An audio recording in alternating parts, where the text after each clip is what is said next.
यशो प्रसादाद भगवते प्रसादो यशा प्रसादन्न गति कुतयोपि ध्ययं स्तुवं स्तस्य यशस्त्रीशन्दं वन्दे गुरुश्री चरणारविन्दं गौरकृपा घनीभूतं प्रभुं श्रीहरिनन्दनं मम जीवन सर्वस्वं भक्त्या नौमि पुनः पुनः राधा कृपामयं वपुं श्रीगुरुदिनतारकं प्रभुं श्रीगौरगोपालं भक्त्या नौमि पुनः पुनः अजानुलम्बितो भुजौ कनकावदातो संकीर्तनैकपितरो कमलायताक्षौ विश्वम्भरो द्विजवरो जुगोधर्मपालो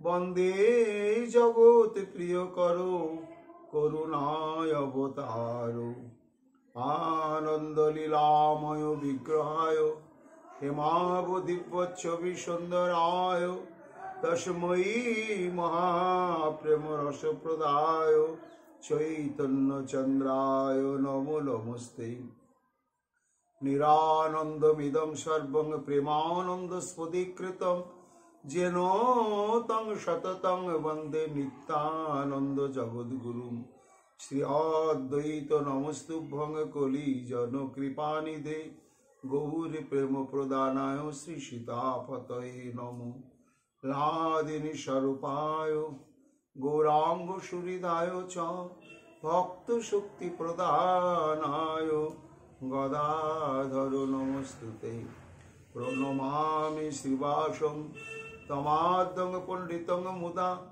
श्रीगौरांग कृपापात्रं कीर्तनानन्दमानसं गौरी प्रेम प्रदायैव सर्वत्र समदर्शिने नारायण सुताय च श्रीमन्नरहरये नमो बर्हापीडभिरामं मृगमदतिलकं कुण्डलाक्रान्तगण्डं कञ्जाक्षं कुम्भकण्ठं स्मेतशुभगमुखं सादरन्यस्तवेणुं श्यामं शान्तं त्रिभङ्गं रविकरो वसनभूषितं वैजयन्त्या वन्दे वृन्दावनस्थयुवतिशतवृतं ब्रह्मगोपालवीशम् नमो नलिननेत्राय वेणुवाद्यविनोदिने राधाधर सुधापानं शालिने वनमालिने हे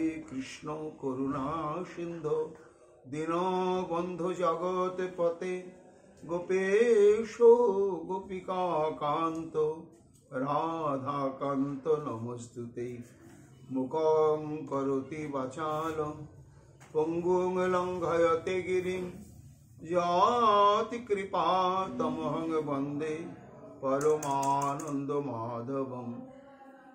तप्त काञ्चन गौरांगी राधे वृन्दावनेश्वरी वृषभानुसुते देवी तं नमामि हरिप्रिये महाभावस्वरूपातं कृष्ण प्रिया वरीयसी प्रेम भक्ति प्रदे देवी राधिका तं नमाम्यहं वन्दे नंद व्रज स्त्रीणां पादरेणुमभिघ्नसो यशां हरिकथोद्गीतं पुनाति भुवनत्रयम् अचतुर्वदन ब्रह्मा दिवाहुरपरो हरि अभालोचन शंभुर भगवान बदरायणि जंग प्रभयन्तमनुपेतमपेतकृतं द्वैपायन विरह कातरयजुहाव पुत्रीति तन्मया तया तरवयोभिनेदुस्तं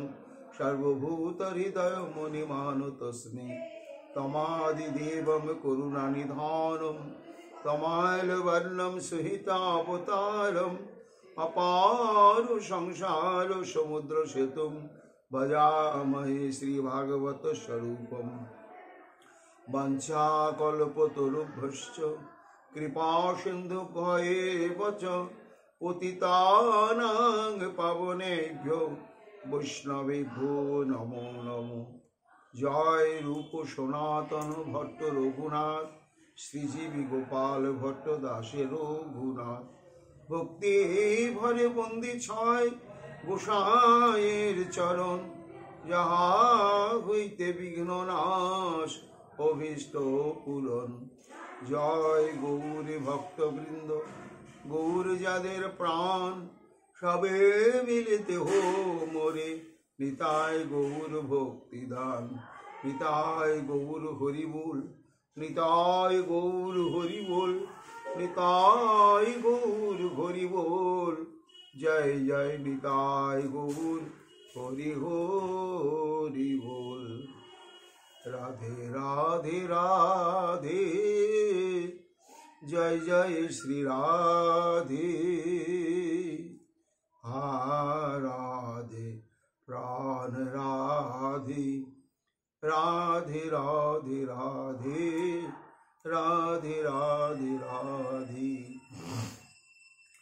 তত্র শ্রী নারদ হর্ষ ভরাক্রান্ত সনর্তনম কুরুদেশং গত রাজধান্যং প্রবিষ্টবান।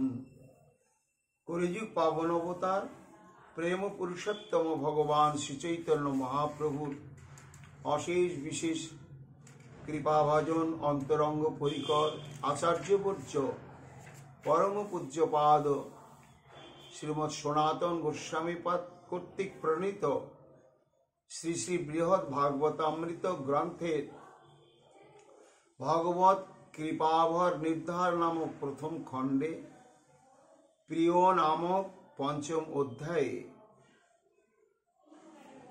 ভক্তির উৎকর্ষের চরম অভিব্যক্তি কোথায়, সেই প্রসঙ্গে আলোচনা করেছেন এই গ্রন্থে। এই গ্রন্থের মূল বক্তা হচ্ছেন মহারাজ পরীক্ষিত এবং শ্রোতা হচ্ছেন তার গর্ভধারিণী মাতৃদেবী উত্তরা দেবী। পরীক্ষিত বললেন, মাগো, এই শ্রী ভগবানের একনিষ্ঠ কৃপাভাজনকে এটি অনুসন্ধান করতে গিয়ে তোমাকে প্রথম অধ্যায়ে ভৌম নামক প্রথম অধ্যায়ে বলেছি যে নারদ প্রয়াগে গিয়ে একজন গৃহস্থ পরম ভক্ত ভাগবত, তার আচার আচরণ, তার নিষ্ঠা ব্যাকুলতা প্রেমবিকার দর্শন করে তাকেই সর্বশ্রেষ্ঠ ভগবত কৃপাপাত্র নির্ধারণ করেছিলেন। সেই গানে তিনি তার স্তুতিনুতি করছিলেন।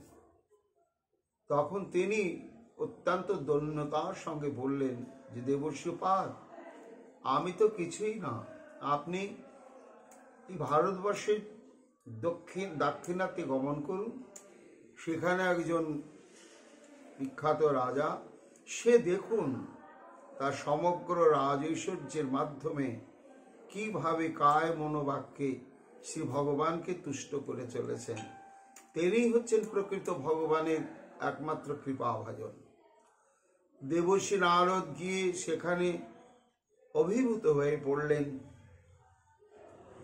এইবার সেই মহারাজের যখন স্তুতি নতি বন্দনা করতে শুরু করলেন, তিনি একমাত্র শ্রী ভগবানের শ্রেষ্ঠ কৃপাভাজন।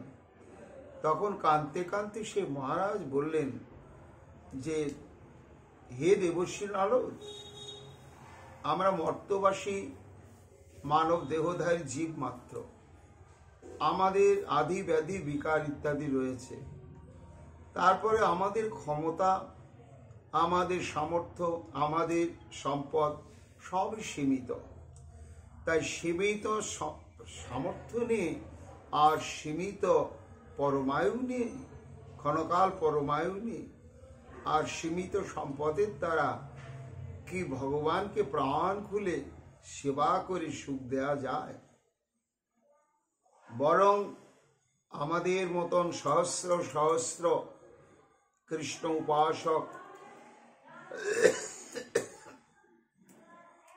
সম্রাটগণের চাইতে শ্রেষ্ঠ হচ্ছেন স্বর্গাধিপতি দেবরাজ ইন্দ্র, তিনিও রাজা। তিনি যেভাবে শ্রী ভগবানকে কনিষ্ঠ ভ্রাতারূপে প্রাপ্ত হয়, ভগবত বুদ্ধিতে প্রাণ ভরে যেভাবে সেবা করে চলেছেন, তুলনায় হয় না। কাজেই দেবর্ষিপাদ, আপনি স্বর্গে যান। তখন দ্বিতীয় অধ্যায়ের নাম হচ্ছে দিব্য। পরীক্ষিত বললেন, মা তোমাকে বলেছি। তখন দেবর্ষি নারদ স্বর্গে গিয়ে দেবরাজ ইন্দ্রের সেই উপেন্দ্র দেবকে আরাধনার নিষ্ঠা ভক্তি দেখে অভিভূত হয়ে গিয়ে ইন্দ্রের স্তুতি করতে শুরু করলেন। তখন দেবরাজ ইন্দ্র কাঁদতে কাঁদতে বললেন, হায় দেবর্ষি, তুমি কাকে শ্রেষ্ঠ কৃপাভাজন বলছো? আমি বঞ্চিত হয়ে রয়েছি সর্বদিক থেকে। কাজেই তুমি যদি প্রকৃত ভগবানের অত্যন্ত নিবিড় কৃপাভাজন ভক্ত দর্শন করতে চাও, তাহলে তুমি ব্রহ্মলোকে চলে যাও। সেখানে গিয়ে দেখো ব্রহ্মাজি কিভাবে ভগবানের কে সুখ দিচ্ছেন, আরাধনা করছেন। তখন তৃতীয় অধ্যায় প্রপঞ্চাতি।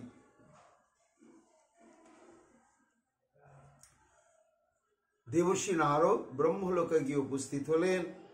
ব্রহ্মার আরাধনা দেখে তিনি মুগ্ধ হয়ে গেলেন। তখন ব্রহ্মার স্তুতিনুতি করতে শুরু করলেন যে, হে পিতা, এতদিন জানতাম তুমি আমার পিতাই বটে, কিন্তু আমি সমগ্র ব্রহ্মাণ্ডে বিচার করে দেখলাম যে তোমার মতো ভক্তি গাঢ় আর কারো নেই। কাজে তুমি ভগবানের শ্রেষ্ঠ কৃপাভাজন, তাই তোমার পদধূলি আমি পুনর্বার নিতে এসেছি এবং বন্দনা কীর্তন করি। ব্রহ্মা তখন নয়ন জলে ভাসতে ভাসতে বললেন, হে পুত্র নারদ, তুমি কি বলছো? আমি যেমন একদিকে শ্রী ভগবানকে ভগবত বুদ্ধিতে প্রাণ ঢেলে আরাধনা করে থাকি, আবার আর একদিকে আমি তার প্রতি সন্দেহ প্রকাশ করি। তাকে আমি নানাবিধ ভাবে পরীক্ষা নিরীক্ষা করতে যাই। কি হঠকারিতা! আমার কলঙ্ক সমগ্র বিশ্বে ঘোষিত থাকবে পুরাণে পুরাণে। এই গোবৎস এবং গোপশিশু হরণের কলঙ্কের কথা। কাজে আমি কি করে শ্রী ভগবানের শ্রেষ্ঠ উপাসক কৃপাভাজন হব? এই জন্য বৎস নারদ, তুমি যদি প্রকৃত ভগবানের কৃপাভাজন দেখতে চাও, তাহলে শিবলোকে গমন করো। কেন? হর হরি এক আত্মা। আমাকে তিনি আত্মারূপে বরণ করে নেননি, কিন্তু ভোলেনাথ শ্রীহরির এক আত্মা। কাজে ভোলেনাথ যেভাবে আদিপুরুষ শঙ্কর্ষণ দেবীর আরাধনা সেবা পূজা করে চলেছেন প্রেম ভক্তি সহকারে, তার তুলনাই হয় না। পরীক্ষিত বলছেন, মা তখন দেবর্ষি নারদ প্রপঞ্চাতীত ধাম শিবলোকে উপস্থিত হলেন। সেখানে পার্বতীকে সঙ্গে করে নিয়ে ভোলেনাথ যেভাবে শঙ্কর্ষণ দেবের আরাধনা অর্চনাদি করছেন, একেবারে বিস্মিত বিমুগ্ধ হয়ে গেলেন দেবর্ষি নারদ। তখন নৃত্য করতে করতে প্রশংসা শিবের জয় ঘোষণা করতে লাগলেন। ভোলেনাথ বললেন, নারদ, তুমি আমার জয় দিচ্ছ? আমার সম্মুখে আমার ইষ্টদেব বর্তমান, আমি তার অর্চন করছি, আর তোমার সামনে তুমি আমাকে আমার নামে জয় দিচ্ছ কেন? বলে, হে ভোলেনাথ, এতদিন জানতাম তুমি সাধারণ ভোলেনাথই, কিন্তু আজকে তোমার হরিতে নিষ্ঠা, প্রেম, আবেগ দেখে আমি একেবারে বিমুগ্ধ। আমি যে উদ্দেশ্যে বিভিন্ন জায়গায় পরিভ্রমণ করে চলছিলাম, আজ আমি শেষ সীমায় এসে পৌঁছালাম। আমার বিচার বুদ্ধিতে একমাত্র ভোলেনাথ তুমি হলে শ্রী ভগবানের অত্যন্ত অধিক অধিক অতুলনীয় কৃপাভাজন। এই বলে ভোলানাথের গুণানুকীর্তন করে উদ্দণ্ড নৃত্য করতে শুরু করলেন মা ওই দেবর্ষী নারদ। তখন পঞ্চানন তার 5টি বদনের সমস্ত নয়ন থেকে অশ্রু নির্গলিত হতে হতে মহাপ্লাবন দেখা দিল কৈলাস ধামে। কি বলছো নারদ? আমি শ্রী ভগবানের কৃপাভাজন কখনোই হতে পারিনি আজ পর্যন্ত, এবং আমি কোনোদিন হতে পারবো না। এই বলে ভোলেনাথের যে ত্রুটি বিচ্যুতি, ভক্তির ন্যূনতা, এটি একেবারে একে একে সব ব্যক্ত করে বলে দিলেন দেবর্ষী নারদকে, এবং এও জানালেন যে দেবর্ষী নারদ, আমি তার কৃপাভাজন হতে পারলাম না, কিন্তু কেউ কি পারেনি? হ্যাঁ, পেরেছে। তুমি যাও সুতলে, দেখো সেখানে ভক্ত প্রহ্লাদ কিভাবে ভগবানকে বেঁধে ফেলেছেন, আর কিভাবে ভগবান নৃসিংহদেবকে তিনি আরাধনা করে তুষ্ট করে রেখে দিয়েছেন। এই জন্য যদি ভগবানের অতি নিগুড় কৃপাভাজন কাউকে পেতে হয়, তাহলে একমাত্র ভক্তরাজ প্রহ্লাদ। তুমি প্রহ্লাদের নিকট শীঘ্র গমন করো। এই কথা বলার পরে পরীক্ষিত বলছেন, মা, তখন দেবর্ষী নারদ কৈলাস ধাম থেকে একেবারে সুতলে গমন করলেন। দেখছেন সেখানে নৃসিংহ বিগ্রহের সামনে প্রহ্লাদ কখনো নৃত্য করছে, কখনো কীর্তন করছে, কখনো হাসছে, আবার কখনো এমন রোদন করছে মনে হচ্ছে যেন সমগ্র ব্রহ্মাণ্ড কাঁদছে। তখন নিশ্চিন্ত হয়ে গেলেন দেবর্ষী নারদ যে আমার শিষ্য প্রহ্লাদ, কিন্তু শিষ্য হলে কি হবে? এই প্রহ্লাদই হচ্ছে শ্রী ভগবানের সব থেকে অধিক অধিক কৃপাভাজন। এই বলে তখন প্রহ্লাদের জয় গুণগান করতে শুরু করলে উচ্চস্বরে। প্রহ্লাদ দেখছে গুরুদেব, আমার গুরুদেব, আর আমার নাম গুণগান কীর্তন করছে এইভাবে প্রেমমত্ত অবস্থায় কেন? জিজ্ঞাসা করলেন। তখন প্রহ্লাদ বললেন, বৎস, আমার যে উদ্দেশ্যে এই অভিযান, আমি সফল হলাম। এখন এই ব্রহ্মাণ্ডের মধ্যে শ্রী ভগবানের যদি একান্ত অনুগত নিকটস্থ ঘনিষ্ঠ কৃপাভাজন কেউ থাকে, একমাত্র তুমি প্রহ্লাদ। তখন প্রহ্লাদ বলছেন, দেবর্ষী নারদ, শ্রী বিষ্ণু, হে গুরুদেব, আপনি কি বলছেন? আমার জন্য প্রভু নৃসিংহ রূপ ধারণ করেছেন, ঠিক আছে, কিন্তু এইখানে শেষ? কখনো কি আমার ইষ্টদেব ভগবান নৃসিংহ বললেন, ও প্রহ্লাদ, আমার একটু চরণ সম্বাহন করো, অঙ্গ সংবর্ধন করো, ভোজন সামগ্রী নিয়ে এসে আমাকে ভোজন করাও, আমার জন্য শয্যা রচনা করো? কখনো সেবার জন্য দায়িত্ব দেননি। ওই আমার ভক্তির শেষ সীমাকে স্মৃতি বন্দনা আর তার স্মরণ। তার জীবনের সার্থকতা হচ্ছে শরীর মন বাক্যের দ্বারা যতক্ষণ পর্যন্ত সরাসরি সেই পরমারাধ্য শ্রী ভগবানকে সেবা করা না যাবে, ততক্ষণ পর্যন্ত ভজন সাধনের পূর্ণতা নেই। তা আমি তো সেই সৌভাগ্য থেকে একেবারেই বঞ্চিত গুরুদেব। এই বিগ্রহ রূপে ওই একবার যে ভগবান স্বয়ং নৃসিংহ রূপে আবির্ভূত হয়েছিলেন, হয়ে আমাকে কৃতার্থ করে ওই যে অন্তর্ধ্যান করে তার নিজস্ব লোকে অবস্থান করছেন, আজ পর্যন্ত দ্বিতীয়বার আমি তাকে সেই ঐশ্বর্যময় রূপে দর্শন করতে পারিনি, স্পর্শন করতে পারিনি। তার বিগ্রহ স্থাপন করে সাক্ষাৎ বুদ্ধি নিয়ে আমি তার সেবা করে চলেছি। এই জন্য হে গুরুদেব, যদি শ্রী ভগবানের একান্ত কৃপাভাজন দেখতে হয়, তাহলে এই সুতল থেকে আপনি যান কিংপুরুষ বর্ষে। সেখানে প্রভু রামচন্দ্রের একান্ত অনুগত ভক্ত শ্রী হনুমানজি, তিনি কিভাবে সেবা সৌভাগ্য প্রাপ্ত হয়েছেন। প্রভু রামচন্দ্রের তিনি পাদ সম্বাহন করেন, অঙ্গ সংবর্ধন করে দেন, তাতে শ্রী ভগবান রামচন্দ্র সুখ পান।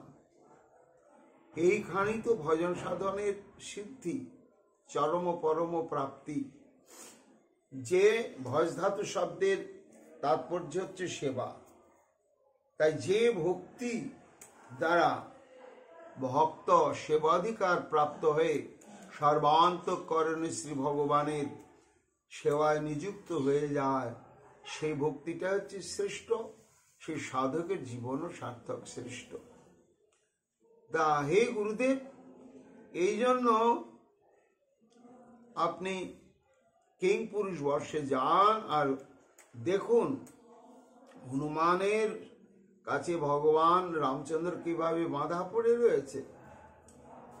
তার তুলনা হয় না ভক্তি। তখন দেবর্ষী নারদ ভাবলেন তাই তো। তখন হরিনাম গুণানুকীর্তন করতে করতে করতে করতে দেবর্ষী নারদ কিংপুরুষ বর্ষে এসে উপস্থিত হয়েছিলেন, এবং সেখানে হনুমানের নিষ্ঠা ভক্তি দেখে নারদের মনে হয়েছিল ব্রহ্মাণ্ডে যদি কেউ ভগবানের একান্ত কাছের সর্বশ্রেষ্ঠ ভক্ত কেউ থেকে থাকে, তার নামই হচ্ছে একমাত্র সেই প্রহ্লাদ। কিন্তু না, হনুমানেরই এখানে শ্রেষ্ঠত্ব। হনুমান প্রাণ ভরে সেইভাবেই সেবা করছে। হনুমান কাঁদতে কাঁদতে বলেন, হায় হায় হায় হায় নারদ, কোথায় আমার শ্রেষ্ঠত্ব? সেই প্রভু লীলা সম্বরণ করে আর সরাসরি আমার সেবা গ্রহণ করতে আসেননি। কাজেই আমার মধ্যে যে ভক্তির চরম বিস্তার ঘটেনি, এটাই তার প্রমাণ। যদি ভক্তির শ্রেষ্ঠ পাত্র দর্শন করতে বাসনা থাকে, তাহলে হে দেবর্ষিপাদ, আপনি পাণ্ডব গৃহে গমন করুন, সেখানে গিয়ে দেখবেন পাণ্ডবদের কি ভক্তি। পরীক্ষিত বললেন, মা, এইভাবে যখন হনুমান দেবর্ষী নারদকে বললেন, তখন দেবর্ষী নারদ তত্র শ্রী নারদ হর্ষ ভারাক্রান্ত সনর্তনম, পঞ্চ পাণ্ডবের গুণানুকীর্তন করতে গিয়ে এত প্রেমের উদয় হয়ে গেল। আর প্রেমের উদয় হলে তার কতগুলো লক্ষণ প্রকাশ পায়। শ্রীমদ্ ভাগবতে বলা হয়েছে, এবং ব্রত সপ্রিয় নাম কীর্তা যাতানুরাগ দ্রুত চিত্তই হর্ষত্বত রোদিতি রৌতি উন্মাদবৎ নৃত্যতি লোকবাচ্য। নাচবে সে। কাজেই শ্রেষ্ঠ ভক্তগণের স্মৃতি অন্তরে জাগার সঙ্গে সঙ্গে এমন উন্মাদনা দেবর্ষি নারদের অন্তঃকরণে জেগেছে যে নাচতে নাচতে হরি গুণগান গাইতে গাইতে এবং অত্যন্ত হর্ষযুক্ত চিত্তে হস্তিনাপুরে এসে উপস্থিত হলেন। বিশাল রাজপ্রাসাদ, সিংহদ্বারে এসে একেবারে প্রাণ খুলে নৃত্য করছে, নয়ন জলে ভাসছে, কখনো ভুলুণ্ঠিত হচ্ছে আর হরি হরি হরি বলছে। দারোয়ান এই দৃশ্য দেখে দেবর্ষি নারদকে সেখানে অপেক্ষা করতে বলে তাবৎ কস্যাপি জাগস্য বিপদ পাতস্য পামিষৎ কৃষ্ণ মানজ্য পশ্যাম ইতি মন্ত্রয়তা সকই। পরীক্ষিত বললেন, মা, তখন দারোয়ান গিয়ে অন্তঃপুরে পঞ্চ পাণ্ডব, কুন্তি দেবী এবং দ্রৌপদী সব এক জায়গায় রয়েছিলেন। তারা একটা জরুরি আলোচনা সভা করেছিলেন। সেখানে নিজেরাই আলোচনা করছিলেন একটা গুরুত্বপূর্ণ প্রসঙ্গ নিয়ে। দারোয়ান গিয়ে, মহারাজের জয় হোক, হে ধর্মাবতার, দ্বারেতে দেবর্ষি নারদ বীণা যন্ত্র বাজিয়ে বাজিয়ে সে প্রেমে প্রমত্ত হয়ে নৃত্য করছে, হয়তো দর্শন প্রার্থী। এই সংবাদ যখন দ্বারে গিয়ে মহারাজ যুধিষ্ঠিরকে বললেন, পরীক্ষিত বলছেন, মা, সেই সময় কস্যাপি জাগস্য বিপদ পাতস্য বা বিমসৎ কৃষ্ণ মানজ্য পশ্যাম। মহারাজ যুধিষ্ঠির সবাইকে নিয়ে আলোচনা করছে যে আমরা কতদিন থেকে কৃষ্ণ দর্শন থেকে বঞ্চিত। সেই কুরুক্ষেত্রের যুদ্ধের অবসান হয়ে গেল, আমাদেরকে শত্রু মুক্ত করে এই রাজ সিংহাসনে সমাসীন করে সেই যে শ্রীকৃষ্ণ বিদায় নিয়েছে, কত বছর অতীত হয়ে গেল, কিন্তু গোবিন্দকে আমরা আর দর্শন পাচ্ছি না। তাহলে গোবিন্দের দর্শন পেতে গেলে কিছু একটা এমন কিছু করতে হবে যাতে গোবিন্দ আসেন। তাহলে কি করলে, কোন ঘটনাকে কেন্দ্র করে গোবিন্দকে আনা যেতে পারে? প্রথমে কথা উঠল যে একটা বিশাল যজ্ঞের অনুষ্ঠান করা হোক। সেই যজ্ঞানুষ্ঠানে আমন্ত্রিত হয় শ্রীকৃষ্ণ আসবেন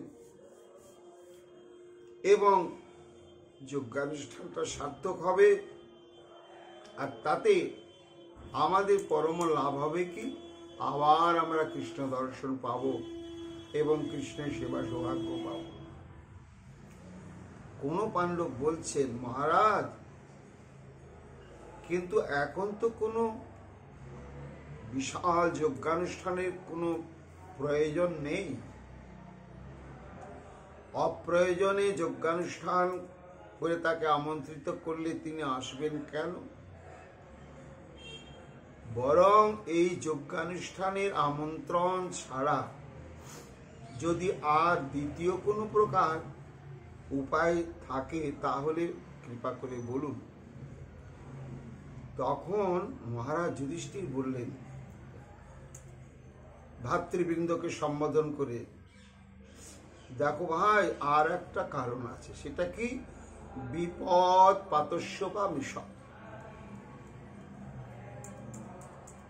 আমাদের মাতৃদেবী কুন্তী কৃষ্ণের কাছে তো বর প্রার্থনা করেছে। কি না, হে কৃষ্ণ, যদি বর দিতে হয় এই বর দাও যেন প্রতি মুহূর্তে আমার এবং আমাদের জীবনে বিপদ আসতেই থাকে। কেন এই বর প্রার্থনা করেছিলেন? না, সেই বিপদই সার্থক যে বিপদকে কেন্দ্র করে শ্রীকৃষ্ণ দর্শন সঙ্গ লাভ হয়, আর শ্রীকৃষ্ণের দর্শন সঙ্গ সেবাদির দ্বারাই মানব জন্ম সার্থক হয়, মুক্ত হয়ে যায়। এই বর চেয়ে নিয়েছিলেন কুন্তী দেবী, তাহলে বিপদ পাতস্য, তাহলে এখন এমন কোন একটা বিপদ এসে উপস্থিত হোক, সেই বিপদের বারতার সংবাদ যদি কৃষ্ণ প্রাপ্ত হয়, তো তার নাম হচ্ছে বিপদ ভঞ্জন মধুসূদন। সে ভক্তের বিপদ ভঞ্জন করে থাকেন চিরকালই। ভক্ত বিপদাপন্ন হয়ে কৃষ্ণ সেবা থেকে বঞ্চিত হোক, ভগবান সেটি সহ্য করতে পারেন না। তাই ভক্তের জীবনে যতই ভয়ঙ্কর অতি ভয়ঙ্কর বিপদ আসুক না কেন, তিনি তা খণ্ডন করেন। তবে সব বিপদে কি আসেন না? পরীক্ষিত বলছেন, মা বিপদ দুরকম। একটি হচ্ছে ভগবত প্রেরিত বা ভগবত ইচ্ছাকৃত বিপদ, আর একটি হচ্ছে জীবের কর্মফল জনিত বিপদ। অনেক সময় ভগবান কি করেন, যে তুমি যে ভজন করছো, তোমার চিত্তবৃত্তিটা আমাতে কতটা নিশ্চল হয়েছে, স্থির হয়েছে। মানুষ যেমন বাঁশ পুঁতে, মাটিতে পুঁতে আবার নাড়িয়ে নাড়িয়ে দেখে পোঁতাটা ঠিক হলো কিনা, বাঁশটা শক্ত হয়ে ওখানে স্থির হয়ে থাকছে কিনা, সেটা নাড়ালেই বোঝা যাবে। তা যেমন এইভাবেই দেখা হয়, তা শ্রীকৃষ্ণ কখনো কখনো তার অন্তরঙ্গ প্রেমিক ভক্ত পেলে তার জীবনে কিছু বিপদ পাঠিয়ে দেন, এবং শুধু বিপদ পাঠিয়ে দেন না, তার সঙ্গে সঙ্গে অদৃশ্যভাবে কৃপাশক্তি সঞ্চারিত করে দেন। এইবার ভক্ত কি হয় না, বিপদ দেখে তো সে ঘাবড়ে যায় না, বরং আর উৎসাহিত হয় যে এবার পরীক্ষা হবে, ভগবানের আমার কি কত পরিমাণ বিশ্বাস আছে। যার যত ভগবত বিশ্বাস গভীর থেকে গভীরতম, তার তত বিপদ সমূহ তার কাছ থেকে বহু দূরে পড়ে থাকে, কখনো বিপদ এসে তার উপরে কোনো প্রভাব বিস্তার করতে পারে না। এইভাবে ভক্তকে বিপদ সৃষ্টি করে দেন ভগবান, আর দেখেন যে ভক্ত বিপদ থেকে অতিক্রম হচ্ছে কিনা। তো যখন ভক্ত সে ভগবত কর্তৃক প্রেরিত বিপদ সমূহকে, সে তো জানে না ভগবান পাঠিয়েছে বিপদ, সে ভাবে যে আমারই কৃতকর্মের ফল, তখন সমস্ত বিপদকে দমন করার একটাই উপায় হচ্ছে সর্বান্তঃকরণে গোবিন্দের চরণে শরণাগতি। তাই ভক্তের এই শরণাগতির মহিমা জগতে দেখাবার জন্য কখনো কখনো শ্রী ভগবান ভক্তকে পরীক্ষা করার জন্য বিপদ পাঠিয়ে দেন। এই রকম বিপদে ভগবানকে পাওয়া যায় না। আর যখন ভক্তের নির্ধারিত কর্মফল অনুসারে ভয়ঙ্কর বিপদ এসে উপস্থিত হলো, তখন শ্রী ভগবান বিপদাপন্ন ভক্তকে দর্শন করে অনুভব করে আর স্থির থাকতে পারেন না। এসে ডাকুন বা না ডাকুন, সেই ভক্ত ভগবান একেবারে এসে উপস্থিত হয়ে তার বিপদ থেকে মুক্ত করে দেন। তাই পরীক্ষিত বলছেন, মা এই পঞ্চপাণ্ডব এবং দ্রৌপদী আর কুন্তী দেবী বসে বসে এটাই আলোচনা করছে যে এখন আমাদের কর্মফল বিচার অনুসারে একটা ভয়ঙ্কর বিপদ আসে উপস্থিত হোক। যদি বিপদ এসে উপস্থিত হয়, তাহলে নিশ্চয়ই শ্রীকৃষ্ণ আসবে। এই উদ্দেশ্যে আর আমরা তখন শ্রীকৃষ্ণকে প্রাপ্ত হব, আর শ্রীকৃষ্ণকে দর্শন করব, প্রাণ ভরে সেবা করব। এইরকম একটা জরুরি আলোচনা সভায় ওই পঞ্চপাণ্ডব, কুন্তী দেবী, দ্রৌপদী ব্যস্ত হয়ে আছেন। এমন সময় দ্বারপাল গিয়ে বলছেন যে সিংহর দ্বারে আনন্দে নৃত্য করছে, কেন কে জানে, দেবর্ষি নারদ আপনাদের দর্শন প্রার্থী হয়ে। তাই নাকি? দেবর্ষি নারদ এসেছে? অহো ভাগ্য, অহো ভাগ্য। ভগবান দর্শনের চাইতেও আরো আনন্দের বিষয় হচ্ছে তার অন্তরঙ্গ ভক্তির দর্শন। তাই কৃষ্ণ মানাজ্য পশ্যামিতে মন্ত্রতা সকই, তারা এই সমস্ত আলোচনা করতে করতে ধর্ম রাজেন তং দারি তথা প্রাপ্ত মহামণিম নিঃসম্য ভ্রাতৃভীর মাত্রা পতির্ভীষ্ম সহত্রিতম। কাল বিলম্ব না করে পরীক্ষিত বলছেন, মা, তখন যুধিষ্ঠির, তারপরে ভীম, অর্জুন, নকুল, সহদেব, মা কুন্তী দেবী, দ্রৌপদী সবাই একেবারে সন্ত্রস্ত হয়ে সিংহর দ্বারে ছুটলেন। আর যুধিষ্ঠির বলছেন, দ্রৌপদী, খালি হাতে যেতে নাই ভক্তের কাছে। ভক্ত এসেছে মানে ভগবানকে সুখ দিতে গেলে ভক্তকে পূজা করতে হয়, ভক্তকে সমাদর করতে হয়। ভগবান বলেছেন যে আমাকে পূজা করলে যত আমার সুখ না হয়, আমার ভক্তের পূজা করলে, তাই পূজার সামগ্রী নিয়ে এসো। তখন দেবর্ষি নারদকে অর্চনার যোগ্য নানা রকম পুষ্প, ফল ইত্যাদি উপায়ন, আরতির সাজসমুজ্জ একটা বিশাল স্বর্ণ তালায় সাজিয়ে নিয়ে তারা নিজেরাই গিয়ে সিংহর দ্বারে উপস্থিত হলেন। হয়ে তখন সেবকের হাতে সেই উপচারের পাত্রটি দিয়ে সবাই ভুল লুণ্ঠিত হয়ে দেবর্ষি নারদকে প্রণাম করলেন। করে তখন সসম্ভ্রমং ধাবতাতু স অভিগম্য প্রণম্য চ সভা মানীয় সৎপীঠে প্রযত্নাৎ উপবেশিতম স্বাগতম স্বাগতম স্বাগতম স্বাগতম। এই বলে স্বাগত জানিয়ে জানিয়ে তখন দেবর্ষি নারদকে অন্দর মহলে নিয়ে এসে যথাযোগ্য আসনে বসিয়ে দিলেন। যখন যথাযোগ্য আসনে বসিয়ে দিয়ে তখন মহারাজ যুধিষ্ঠির সে পূজার সামগ্রী নিয়ে উপস্থিত হলেন দেবর্ষি নারদকে পুজো করবার জন্য। পরীক্ষিত বলছেন, মা, সেই সময় একটা অদ্ভুত ঘটনা ঘটল। কি? রাজ্ঞা পূজার্থ মানিতই পূর্ববৎ দ্রব্য সঞ্চয়ী মাতচ্চৎ শ্বশুরানেব সভৃত্তার অর্চয় সতা। দাঁড়া দাঁড়া দাঁড়া যুধিষ্ঠির, এই যে আমাকে পুজো পাঠ অর্চন ইত্যাদির জন্য যে সামগ্রী এনেছো, ওটা তো আমার উদ্দেশ্যে এনেছো। হ্যাঁ দেবর্ষি পাত, আমার হাতে দিয়ে দাও।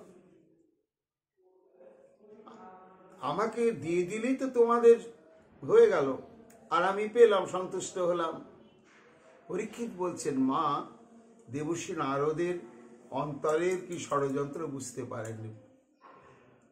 ঠিক আছে, তাহলে আর আরতি আদি না করে সমগ্র উপচারের এই পাত্রটি দেবর্ষি নারদের হাতের উপরে ধরে দিয়েছে।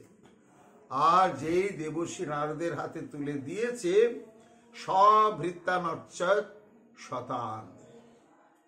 পরীক্ষিত বলছেন, মা, এই যে তোমার শ্বশুরগণ পঞ্চপাণ্ডব এবং তাঁদের সঙ্গে অন্তরঙ্গ ঘনিষ্ঠ যে সমস্ত সেবকবৃন্দ ছিলেন, দেবর্ষি নারদ করলেন কি, সবাইকে সেই থালা পুজোর সামগ্রী দিয়ে একেবারে প্রাণ ভরে পুজো করলেন।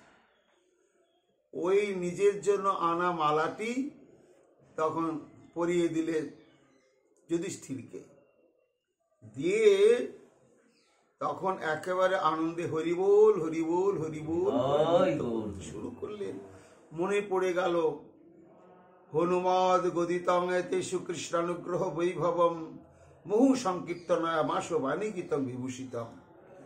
এই যে কিংপুরুষ বর্ষে হনুমান আমাকে বলেছিল যে ভক্তি যদি দেখতে হয় পঞ্চপাণ্ডবে, তারা ভগবানকে কতখানি বশ করে রেখেছে। হ্যাঁ, রথের সারথি, ভগবান রথের সারথি, অখিল ব্রহ্মাণ্ডপতি, যিনি সমগ্র ব্রহ্মাণ্ড পরিচালনা করছেন, আর তিনি কিনা অর্জুনের রথের সারথি। তাহলে সেইখানে ভক্তির বিস্তৃতি, ব্যাপ্তিটা কত গভীর, যার জন্য ভগবান তাদের বশ্যতা স্বীকার করতে বাধ্য হয়েছেন। এইটি তো আমি, হনুমান আমাকে বলেছিল, আজ আমি এদেরকে দর্শন করেই, যদিও এখনো আমি প্রত্যক্ষ এদের কৃষ্ণ সেবার কোনো দৃষ্টান্ত আমি দর্শন পেলাম না, কিন্তু এদেরকে দর্শন করে আমার এটা অনুভব হচ্ছে যে এদের অন্তরে সেই ভক্তি বিরাজ করছেন, যে ভক্তির দ্বারা ভগবান এদের বশ্যতা স্বীকার করতে বাধ্য হয়েছেন। এই বলে মুহু সংকীর্তনায় মাস বিনাগিতম বিভূষিতম। তখন আনন্দে উৎফুল্লিত হয়ে তার দিব্যাতি দিব্য বীণা যন্ত্রটি বাজিয়ে বাজিয়ে তখন এই পাণ্ডবগণে প্রশংসা সূচক কীর্তন আরম্ভ করে দিলেন, আর নানা প্রকার স্তুতিনুতি করতে শুরু করলেন।